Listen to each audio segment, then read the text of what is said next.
What is going on, everybody? My name is Mike Cooper. This is the Scarlet Standard. Don't know why I had that extra person up on my screen, but we'll figure that out later.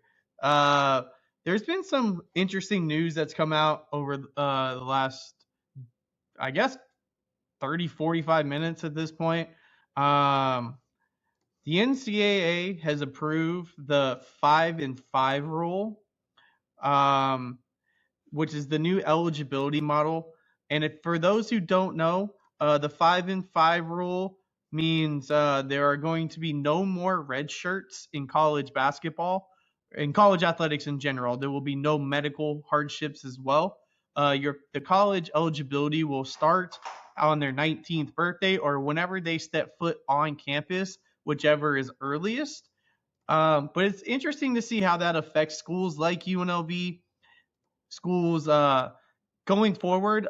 It's also maybe why we don't see players like Alyn Breed being mentioned by Josh Pastner right now, why Cohen Fuller and Justin Flowe have been removed from UNLV's roster online, because some of the rules that have come out with this new eligibility announcement have said that athletes who do not finish their 4 seasons of eligibility under the old rules who are returning, plus incoming prospects, get the old or new rules, whichever the best outcome is.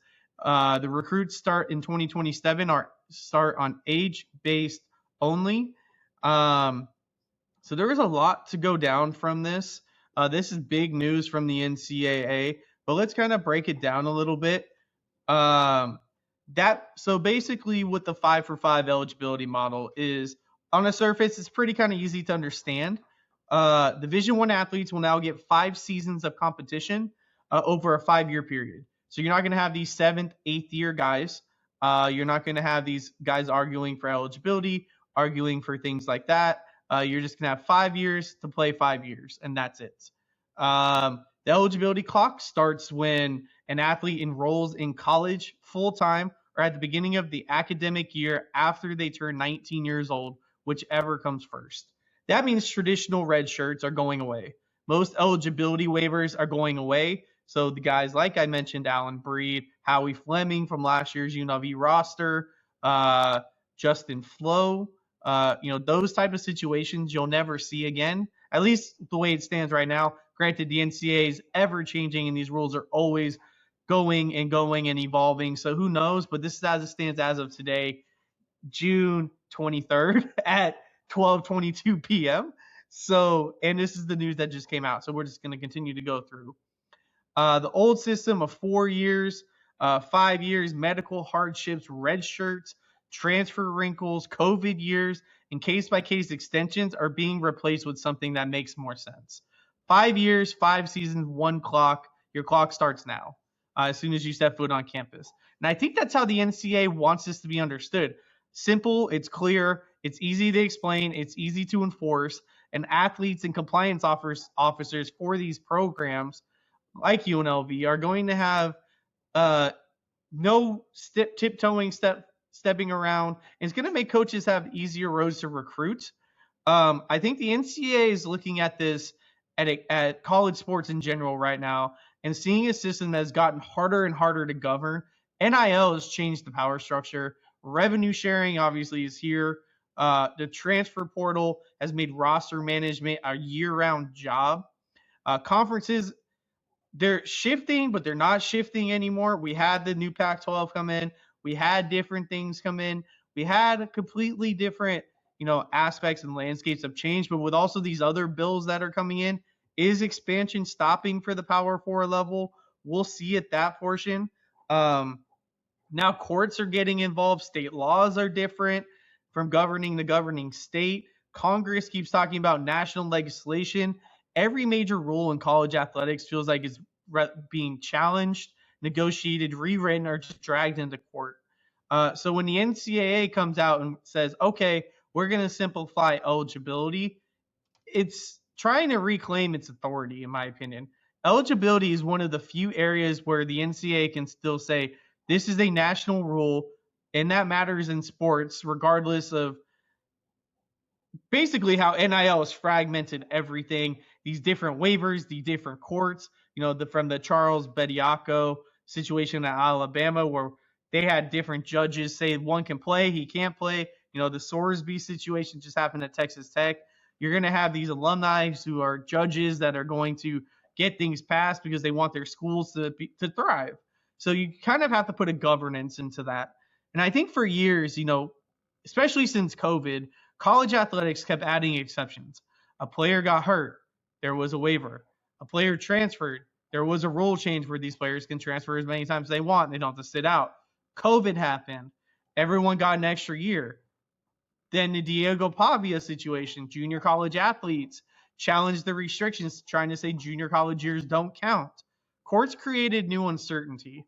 Before long, figuring out whether a player had any eligibility left could require a compliance officer or lawyer and a full timeline of the player's career, especially like the Bediako thing kind of put way big spotlight on this situation.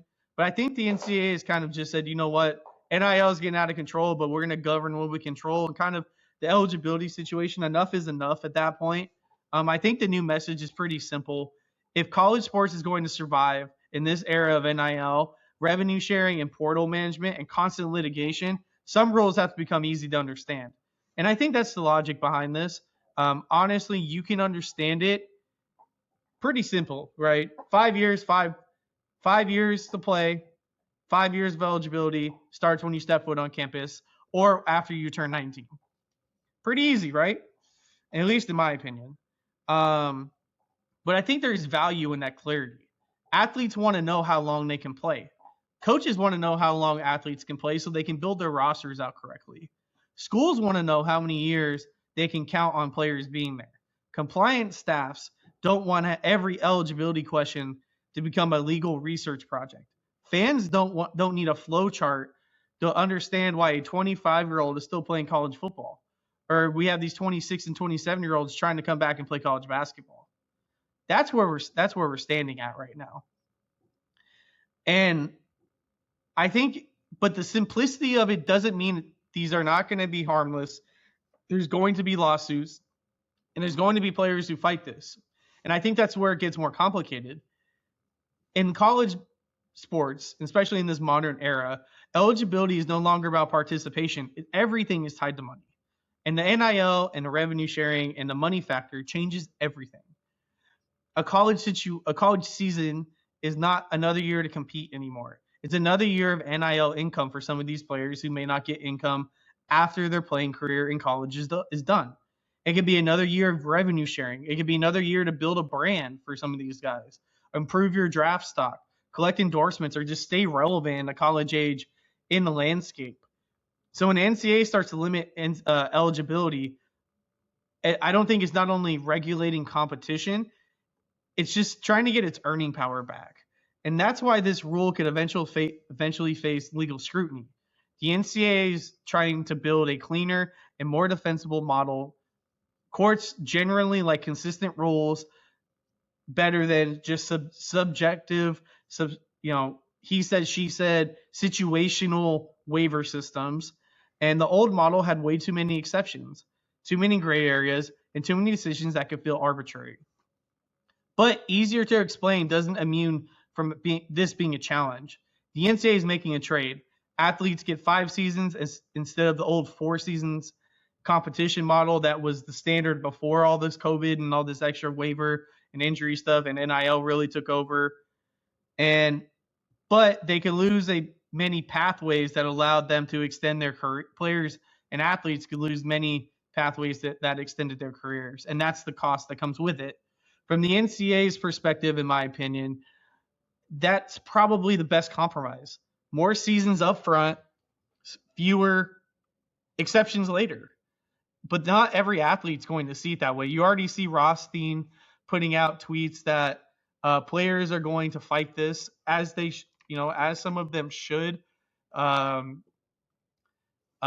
He mentioned attorney Darian Hinter, who's working with a fellow attorney, Ryan Doughton, said that there now has 55 college basketball players from the high school class of 2022 who are going to be filing lawsuits in at least 5 states after today's rule change.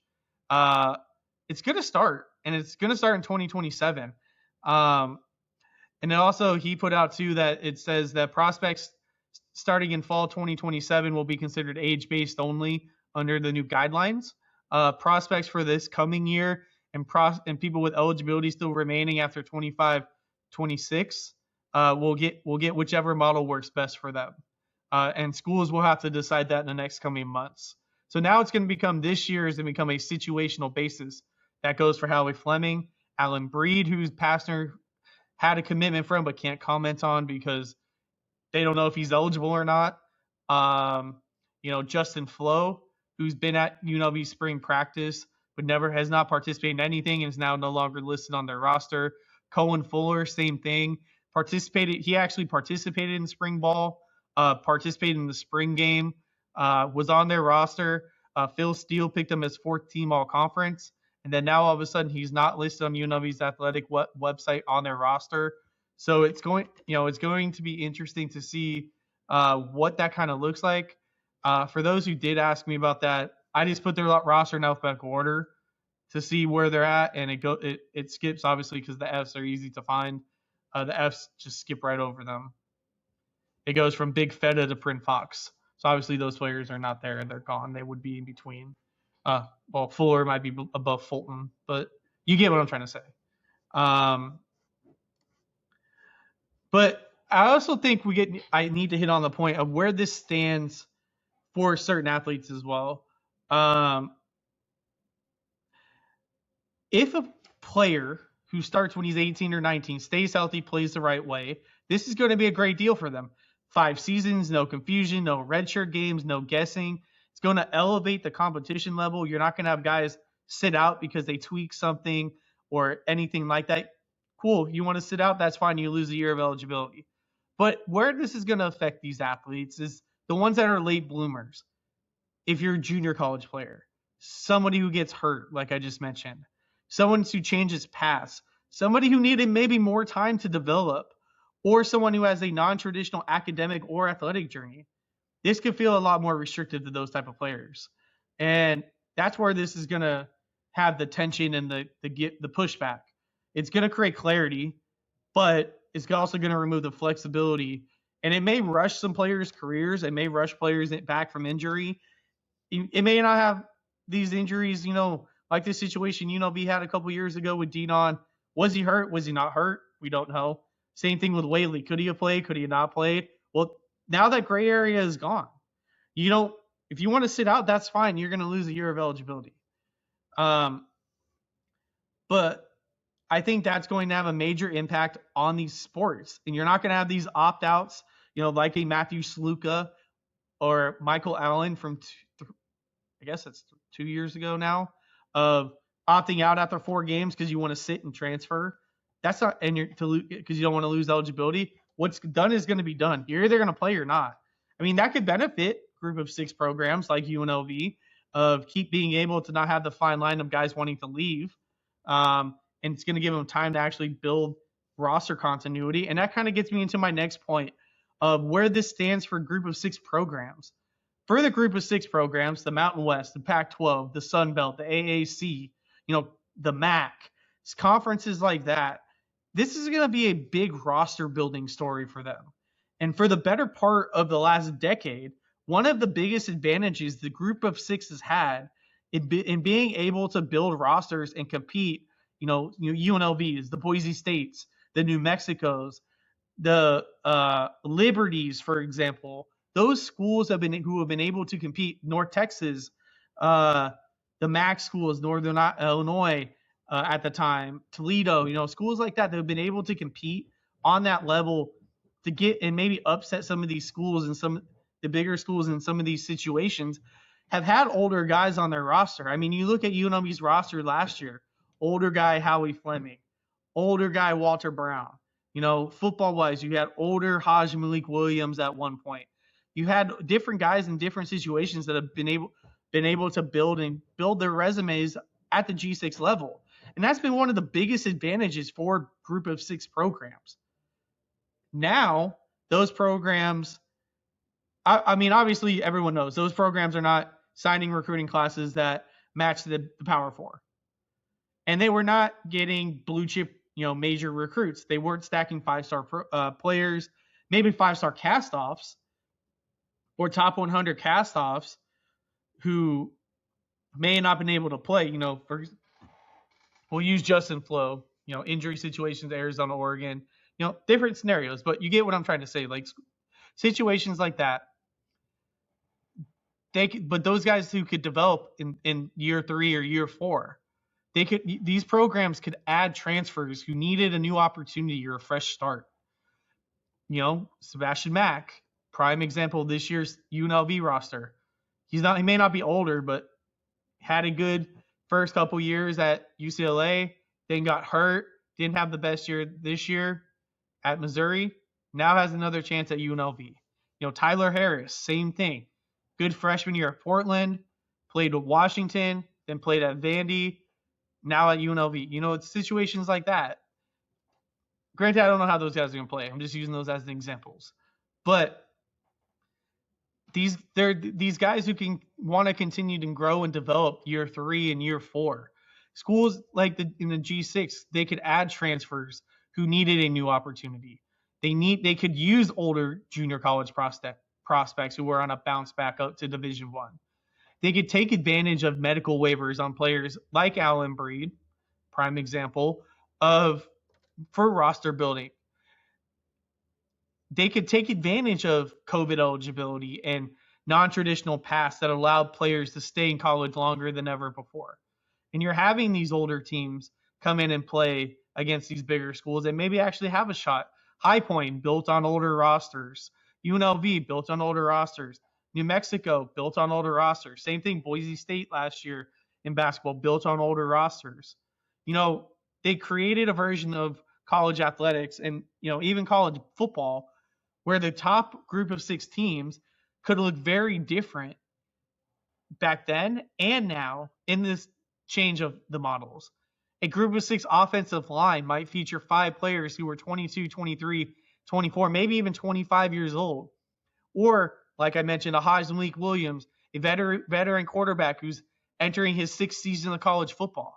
Defensive linemen could spend more years in strength programs before becoming impact players.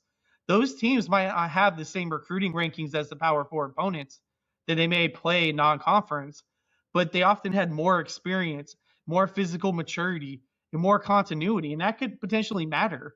Older guys get along with older guys. But maybe with his new rule, the 5-5, and with the new bills that are being passed, these guys are going to stay at these schools longer, develop in these systems, and these group of 6 schools are going to be able to compete and be more competitive. And I think that matters. I mean, that is part of why programs like Boise State and Tulane, Memphis, JMU this year, UNLV, and Liberty, like I mentioned, have been able to challenge schools with better recruiting rankings and profiles. UNLV has beaten plenty. Boise State and Danielson haven't been able to beat a Power 4. But UNLV, for example, they've beaten Kansas. They beat Houston. They beat Cal. They've beaten these Power 4 schools that are on a lower tier side because they had older rosters and players that have been there. And they've had continuity and been able to compete and still have the talent to compete at that level. And that kind of goes into like they found different ways to close the gap. They could not always maybe be more talented, but they could be older, they could be stronger, could be more developed, and they could have more stable, a more stable roster and team than maybe, schools like at Kansas or Houston, where they could beat those guys. And I think the NCAA's new role for the group of 6 perspective in some aspects is designed to reduce some of that reality over time, right? College football is expected to get younger. 6-year players should become more or less common. Probably won't exist at all. 7-year players should almost pretty much disappear. Medical hardships are going to vanish. Complicated eligibility calculations that become routine and compliance offices should be able to manage. And I think the one thing for coaches, simplicity is going to, make roster building easier.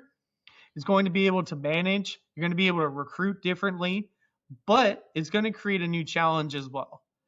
That development timeline that you have with some of these guys, do I take a chance on a risky freshman transfer? Do I take a chance on a bounce back guy who may not be able to compete? That development timeline is shrinking for the group of 6. And it's going to affect the P4 too, but it's really going to affect the group of 6. And I think that's one of the biggest things that the group of 6 is going to have to pay attention to. One of the biggest advantages that many of these programs had were able to recruit developmental pieces who needed time. The bounce back freshman who couldn't get on the field at Power 4. The bounce back shooting guard who couldn't get on the court on a Power 4 program. A quarterback who maybe needed to sit or develop for several seasons, or a freshman who needed to sit and develop for a year or two before becoming a starter. A defensive lineman who could potentially need to add 30 or 40 pounds before being able to become a meaningful contributor. Under the new model, those timelines are going to be sped up for these group of 6 coaches. And every season is going to matter. I mean, even more now than they do before. Since there is no longer that traditional redshirt year, every athlete who spends time on campus becomes more valuable. Programs may have less patience to wait on a long-term development project because eligibility is no longer as flexible as it once was. And that could change how the group of 6 programs recruit as well. Instead of prioritizing freshmen and development projects, some schools may place more emphasis on the portal and more emphasis on players who look physically ready to compete earlier in their careers. The transfer portal may become even more important because proven production is still going to matter, but you're not going to take the risk on a younger guy. You're going to take a risk on a guy taking a step down who may have production at the Power 4 level. But if a coach feels he has less time to wait on a player, the player who's already produced somewhere else is going to be way more valuable and way more costly in the NIL world for the group of 6 rather than that high school development freshman. But that's also going to be where the portal becomes way more volatile, way quicker. And that's one consequence of the 5-for-5. Under the old system, players who were buried could redshirt, preserve a year of eligibility, and transfer. And that option is basically going to disappear under this new framework. And think about a freshman, it's a freshman receiver who didn't get on the field. Think about a backup quarterback at a Power 4 who's waiting behind an established starter. Maybe this, at a Power 4, for example, maybe if this rule was implemented, Dylan Raiola probably doesn't go to Oregon to sit behind Dante Moore. Maybe you don't have an Alex Orji this year sitting behind a Jackson Arnold. Maybe you don't get Jackson Arnold, right? Who knows what the landscape would be. Maybe you don't even get Anthony Calandra and Alex Orji at the same time last year. The timelines are going to be different. The development pieces are going to be different. Or think about, a defensive lineman who needed time in the weight room to get his feet wet and develop at a Power 4.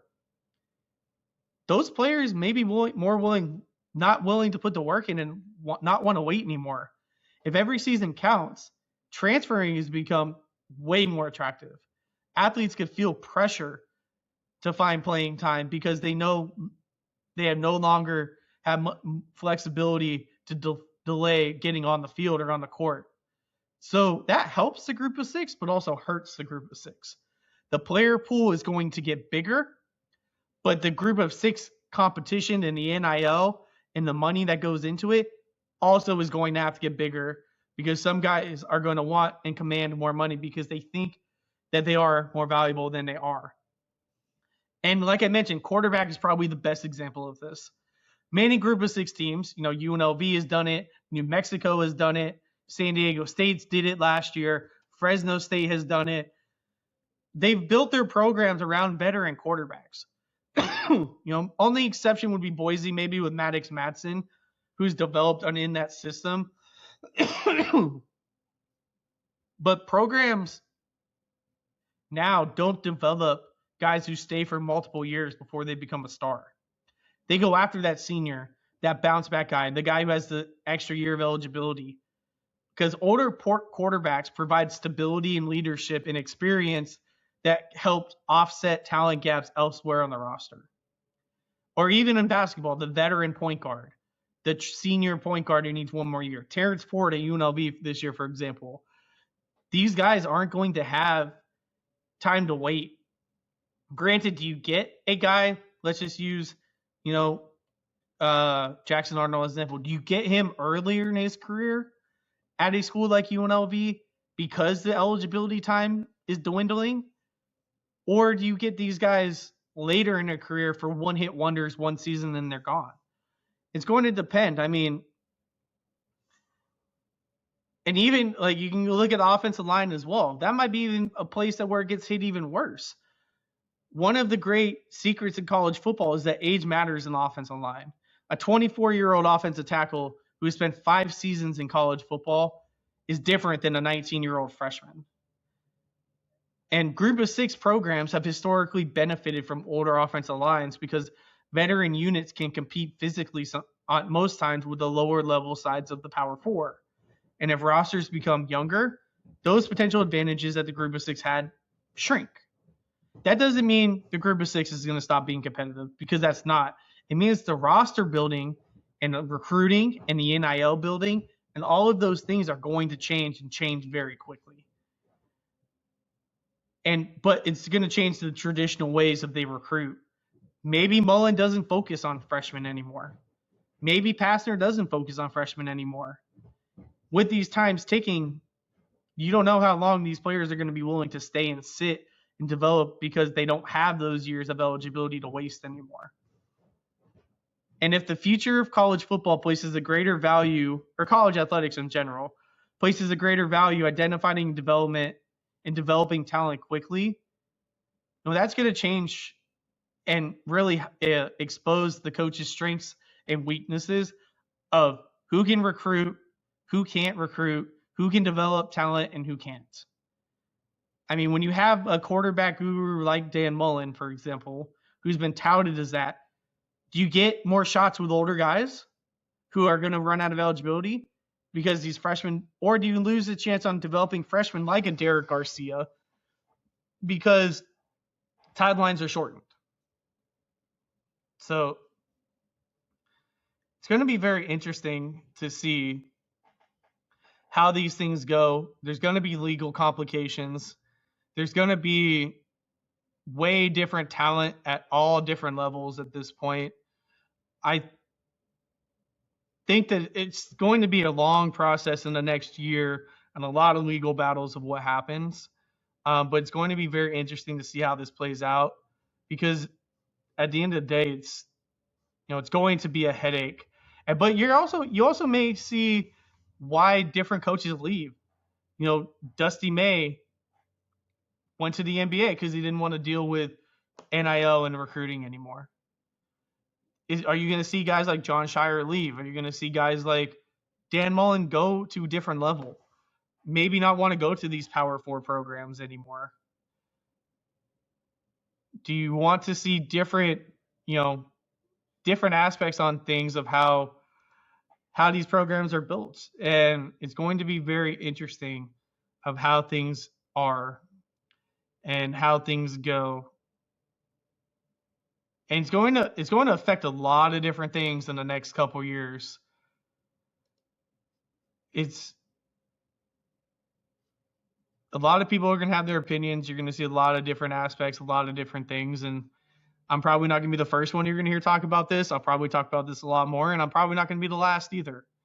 So that's it. That's all I got. I wanted to just comment and talk about it. Make sure you always like and subscribe to my work. Plenty of articles coming out this week from roster breakdown. I've already dropped an article on this. I'll probably drop an article about how this affects UNLV's roster going forward in all aspects: football, basketball, women's basketball, how it changes the recruiting landscape. As always, my podcasts and my YouTube videos brought to you by Vegas Varsity. I don't have a read up, but if you want to sponsor my podcast, please send me a message. All spots are open. Ad reads, whatever you guys are thinking. Definitely appreciate it. Like, subscribe to my content, repost, read, share with all your friends. But we'll keep watching this going forward as new eligibility stuff is going to affect everything. But stay loyal, stay loud. It's almost football season. Football is going to be back July 29th. That's when the Rebels are back at camp. So it's going to be an exciting time. Counting down the days to week 0 when we play Memphis. Yeah, like I said, like, subscribe, go Rebels, and thank you for tuning in to the Scarlet Standard as always.